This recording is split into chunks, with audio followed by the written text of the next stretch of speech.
অনেক বড় আশা আকাঙ্ক্ষা ছিল ডক্টর ইউনূস স্যারকে নিয়ে, যে না উনি হয়তো আমাদের সন্তানদের মূল্যায়ন বুঝবে, উনি হয়তো ছাত্রদের মূল্যায়ন বুঝবে, এই দেশটাকে সুন্দর করে গড়ে তুলবে।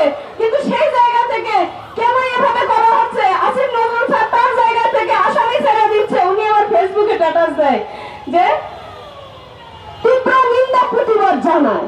তাহলে ওনার কাজ কি শুধু নিন্দা প্রতিবাদ জানানো? ওনার কাজ তো ছিল ডাইরেক্ট অ্যাকশন নেওয়া, কিন্তু তা তো উনি নেননি। উনি কিভাবে ওখানে ওনার জায়গা থেকে তীব্র নিন্দাতে একটা রাস্তার মানুষ জানায়, যারা যারা গন্তব্য স্থানে পৌঁছতেই পারে না। তাহলে আমাদের সন্তানদের জীবন দেওয়া তো বিধায় চলে যাবে। 2 দিন পর নির্বাচন দিবে, আরেক সরকার আসবে, তারাও কিছু করবে না, আরেক সরকার আসবে, তারাও কিছু করবে না। তাহলে প্রত্যেকটা মা, প্রত্যেকটা বাবা সন্তান জন্ম দিবে আর কি রাজপথের এই রক্ত দেওয়ার জন্য জীবন দিবে? আপনারা কেন সেটার পদক্ষেপ নিচ্ছেন না? প্রত্যেকটা বাবা মা একটা সন্তান জন্ম দিতে কত কষ্ট হয় আপনারা তো জানেন কিনা? আমার সজল যখন আমি বিবাহের প্রায় 5-6 বছর পর আমার সজল হয়েছে, কত আল্লাহর কাছে কান্নাকাটি করে আমার সন্তানকে আমি আল্লাহর কাছে চেয়ে নিয়েছি, নামাজ কালাম করে আল্লাহর কাছে কত আকুতি মিনতি করে। সেই সন্তান আমার চলে গেছে।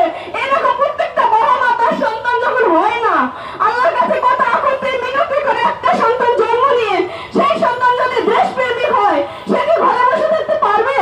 কোনোদিনও পারবে না। সেই সন্তানের রক্ত কি বারবার খাওয়ার জন্য এই সরকার আসবে দুনিয়াতে? এই বাংলাদেশে সেই বারবার সরকার আসবে এই সন্তানদের রক্ত নেওয়ার জন্য? আমি মা হিসেবে আবেদন করে যাবো, আমাদের সন্তানদের বিচার আগে করতে হবে, তারপর হবে সংস্কার। আমাদের শহীদদের, আহতদের, জুলাই আন্দোলন যারা আহত হয়েছে, শহীদ পরিবারকে তাদের পুনর্বাসন, তাদের পরিবারগুলো চলবে কিভাবে, তাদের সবকিছু দিয়ে বাংলাদেশকে সুন্দর করে গঠন করে সংস্কার করে তারপর নির্বাচন দিতে হবে।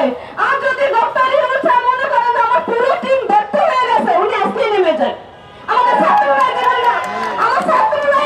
যারা আন্দোলন করেছে তারাই দেশ চালাবে।